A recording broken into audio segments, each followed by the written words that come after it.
जय श्री कृष्णा। आज हम बाबा खाटू श्याम की कहानी सुनेंगे कि बाबा खाटू श्याम कौन थे और क्यों उन्हें शीश का दानी महादानी कहा जाता है। राजस्थान के सीकर जिले में श्री खाटू श्याम जी का प्रसिद्ध मंदिर है। खाटू श्याम जी का असली नाम बरबरीक था। खाटू श्याम बाबा घटोत्कच और नाग कन्या मोरवी के पुत्र थे। पांचों पांडवों में सर्वाधिक बलशाली भीम और उनकी पत्नी हिडिंबा बरबरीक के दादा दादी थे। कहा जाता है कि जन्म के समय बरबरीक के बाल बब्बर के शेर के समान थे, इसलिए उनका नाम बरबरीक रखा गया। महाभारत की एक कहानी के अनुसार बरबरीक का सिर राजस्थान प्रदेश के खाटू नगर में दिया गया था, इसलिए बरबरीक जी का नाम खाटू श्याम बाबा के नाम से प्रसिद्ध हुआ। बरबरीक बचपन में एक वीर और तेजस्वी बालक थे। बरबरीक ने भगवान श्री कृष्ण और अपनी माँ मोरवी से युद्ध कला कौशल सीखकर निपुणता प्राप्त कर ली थी। बरबरीक ने भगवान शिव की घोर तपस्या की थी, जिसके आशीर्वाद स्वरूप भगवान ने बरबरीक को 3 चमत्कारी बाण प्रदान किए। इसी कारणवश बरबरीक का नाम 3 बाणधारी के रूप में भी जाना जाता है। भगवान अग्निदेव ने बरबरीक को एक दिव्य धनुष दिया था, जिससे वो तीनों लोकों पर विजय प्राप्त करने में समर्थ थे।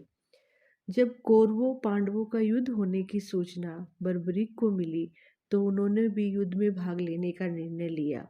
बरबरीक ने अपनी माँ का आशीर्वाद लिया और युद्ध में हारते हुए पक्ष का साथ देने का वचन देकर निकल पड़े। इसी वचन के कारण हारे का सहारा बाबा श्याम हमारा, इस नाम से बाबा खाटू श्याम को जाना जाता है। जब बरबरीक जा रहे थे तो उन्हें मार्ग में एक ब्राह्मण मिला। यह ब्राह्मण कोई और नहीं, भगवान श्री कृष्ण थे, जो कि बरबरीक की परीक्षा लेना चाहते थे। ब्राह्मण बने श्री कृष्ण ने बरबरीक से प्रश्न किया कि वो मात्र 3 बाण लेकर लड़ने को जा रहे हैं। मात्र 3 बाण से कोई कैसे लड़ सकता है? बरबरीक ने कहा कि उनका एक ही बाण शत्रु सेना को समाप्त करने में सक्षम है और इसके बाद भी वह तीर नष्ट न होकर वापस उनके तरकस में आ जाता है। अतः अगर तीनों तीर के उपयोग से तो संपूर्ण जगत का विनाश किया जा सकता है। ब्राह्मण ने बरबरीक से एक पीपल के वृक्ष की ओर इशारा करते हुए कहा कि वो एक बाण से पेड़ के सारे पत्तों को भेद कर दिखाए। बरबरीक ने भगवान का ध्यान कर एक बाण छोड़ दिया।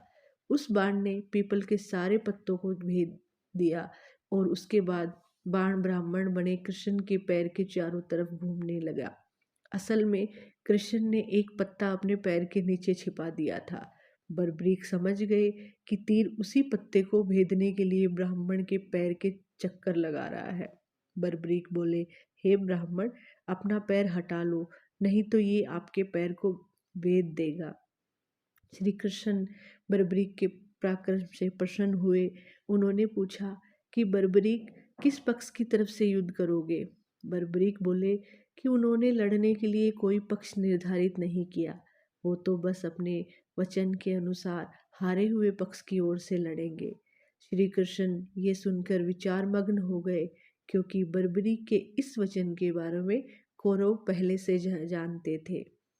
कौरवों ने योजना बनाई थी कि युद्ध के पहले दिन वो कम सेना के साथ युद्ध करेंगे। इससे कौरव युद्ध में हारने लगेंगे, जिसके कारण बरबरीक कौरवों की तरफ से लड़ने आ जाएंगे। अगर बरबरीक कौरवों की तरफ से लड़ेंगे तो उनके चमत्कारी बाण पांडवों का नाश कर देंगे। कौरवों की योजना विफल करने के लिए ब्राह्मण बने कृष्ण ने बरबरीक से एक दान देने का वचन मांगा।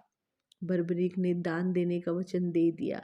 अब ब्राह्मण ने बरबरीक से कहा कि उसे दान में बरबरीक का सिर चाहिए। इस अनोखे दान की मांग सुनकर बरबरीक आश्चर्यचकित हुए और समझ गए कि यह ब्राह्मण कोई सामान्य व्यक्ति नहीं है। बरबरीक ने प्रार्थना की कि वो दिए गए वचन के अनुसार अपने शीश का दान अवश्य करेंगे, लेकिन पहले ब्राह्मण देव अपने वास्तविक रूप में प्रकट हो। भगवान कृष्ण अपने असली रूप में प्रकट हुए।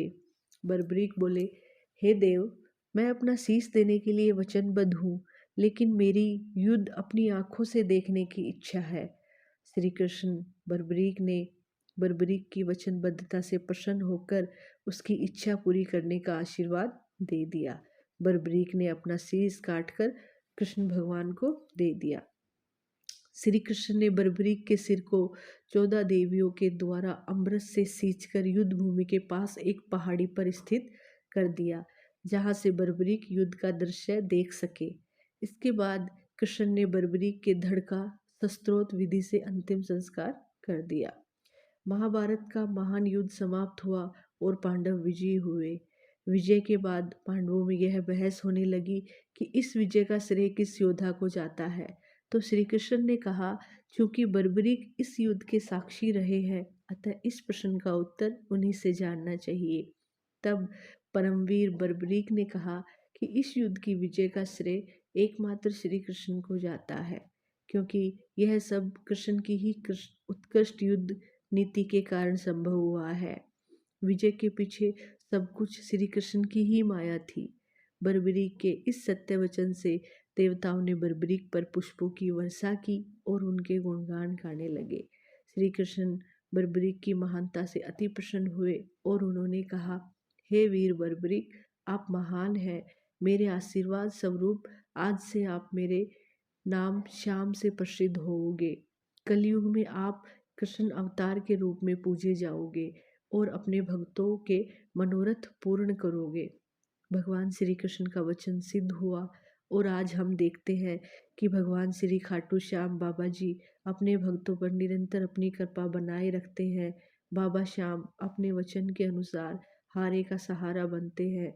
इसलिए जो सारी दुनिया से हारा सताया गया होता है, वो अगर सच्चे मन से बाबा श्याम के नाम का जाप करे, स्मरण करे, तो उसका कल्याण अवश्य होता है। श्री खाटू श्याम बाबा की महिमा अपरंपार है। खाटू श्याम भगवान अपने भक्तों पर कृपा बनाए रखे। धन्यवाद।